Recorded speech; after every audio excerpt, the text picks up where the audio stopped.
ಬಾಗಲಕೋಟೆ ಅಖಾಡದಲ್ಲಿ ಕೇಂದ್ರ ಸಚಿವ ವಿ ಸೋಮಣ್ಣ ಕೂಡ ಅಬ್ಬರದ ಪ್ರಚಾರವನ್ನ ಬಿಜೆಪಿ ಅಭ್ಯರ್ಥಿ ಪರವಾಗಿ ಮಾಡ್ತಾ ಇದ್ದಾರೆ. ಸುದ್ದಿಗೋಷ್ಠಿ ನಡೆಸಿದ್ದಾರೆ. ಆ ಸುದ್ದಿಗೋಷ್ಠಿಯಲ್ಲಿ ರಾಜ್ಯ ಸರ್ಕಾರದ ವಿರುದ್ಧ ಕಿಡಿಕಾರಿದ್ದಾರೆ ಸೋಮಣ್ಣ. ಸರ್ಕಾರ ತನ್ನ ಕಾರ್ಯವೈಖರಿಯನ್ನ ಜೂಜಾಟದ ಮೂಲಕ ನಡೆಸ್ತಾ ಇದೆ. 3ನೇ ಬಾರಿಗೆ ಸಿಎಂ ಆಗಿ ಸಿದ್ದರಾಮಯ್ಯ ಅವರು ಆಯ್ಕೆಯಾಗಿದ್ದಾರೆ. ಬಟ್ ಜನರಿಗೆ ವಂಚನೆ ಮಾಡ್ತಾ ಇದ್ದಾರೆ ಅವರು. ರಾಜ್ಯದ ಇತಿಹಾಸದಲ್ಲಿ ಇಂಥ ಕೆಟ್ಟ ನಿರ್ಲಿಪ್ತ ಸರ್ಕಾರವನ್ನು ನಾವು ನೋಡಿರಲಿಲ್ಲ. ಕಾಂಗ್ರೆಸ್ನಿಂದ ಜಿಲ್ಲೆಯಲ್ಲಿ ಅಭಿವೃದ್ಧಿನೇ ಇಲ್ಲ. ನಮ್ಮ ಅಭ್ಯರ್ಥಿ ಚರಂತಿಮಠ ಅವ್ರನ್ನ ಗೆಲ್ಸ್ಬೇಕು ನೀವು. ಆ ಸೂಚನೆ ಸಿಗ್ತಾ ಇದೆ ನಮ್ಗೆ.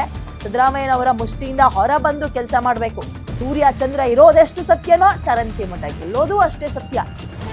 ಸಖತ್ತಾಗಿ ಸ್ಟೇಟ್ಮೆಂಟ್ ಅನ್ನ ಕೊಟ್ಟಿದ್ದಾರೆ ಸೋಮಣ್ಣ ಅವರು ಸಿನಿಮೀಯ ಸ್ಟೈಲ್ನಲ್ಲಿ. ಸೂರ್ಯ ಚಂದ್ರ ಇರೋದೆಷ್ಟು ಸತ್ಯನೋ ಚರಂತಿಮಠ ಅಂದ್ರೆ ಬಿಜೆಪಿ ಅಭ್ಯರ್ಥಿ ಗೆಲ್ಲೋದು ಇಲ್ಲ ಅಷ್ಟೇ ಸತ್ಯ ಅಂತ ಇದ್ದಾರೆ.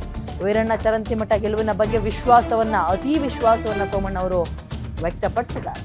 ನಿರ್ಲಿಪ್ತ ಸರ್ಕಾರ ನಾವು ನೋಡೇ ಇರಲಿಲ್ಲ ಇಂಥ ಸರ್ಕಾರವನ್ನ ಅಂತ ಹೇಳ್ತಾ ಇದ್ದಾರೆ.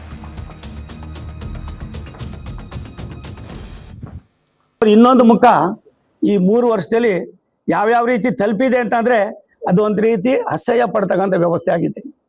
ಎಲ್ಲಿ ನಿಮ್ಮಲ್ಲಿ ಕೋಆರ್ಡಿನೇಷನ್ ಇದೆ? ಸರ್ಕಾರ ಇದೆಯಾ ನಿಮ್ಮಲ್ಲಿ? ಈ ಸರ್ಕಾರ ಸತ್ತಿದೆ. ರಾಷ್ಟ್ರದ ಪ್ರಧಾನಮಂತ್ರಿಗಳ ಆಶಯ ಏನಿದೆ? ಈ ರಾಷ್ಟ್ರದ ಸರ್ವಾಂಗೀಣ ಅಭಿವೃದ್ಧಿಯಲ್ಲಿ ಭಾರತ ಸರ್ಕಾರದಲ್ಲಿ ಕರ್ನಾಟಕವೂ ಕೂಡ ಸೇರಬೇಕು ಅನ್ನೋ ನಮ್ಮ ಧೋರಣೆ ಏನಿದೆ, ಚಿಂತನೆ ಏನಿದೆ, ಸಂಕಲ್ಪ ಏನಿದೆ, ಇದು ನೀವೇನಾದರೂ ಇದು ಮಾಡ್ತಾರೆ? ಭದ್ರಾ ಮೇಲ್ದಂಡೆ ಮಾತು ಹತ್ರ ಬಾಯಿಗೆ ಬಂದು ಮಾತಾಡೋರಿ. ಏನಾಯಿತು? ಎಲ್ಲವನ್ನು ಕೂಡ ಕ್ಲಿಯರ್ ಮಾಡಿದ್ದೀವಿ ನಾವು. ನಿಮ್ಮ ಕಾರ್ಯಕ್ರಮ ಏನಿದೆ?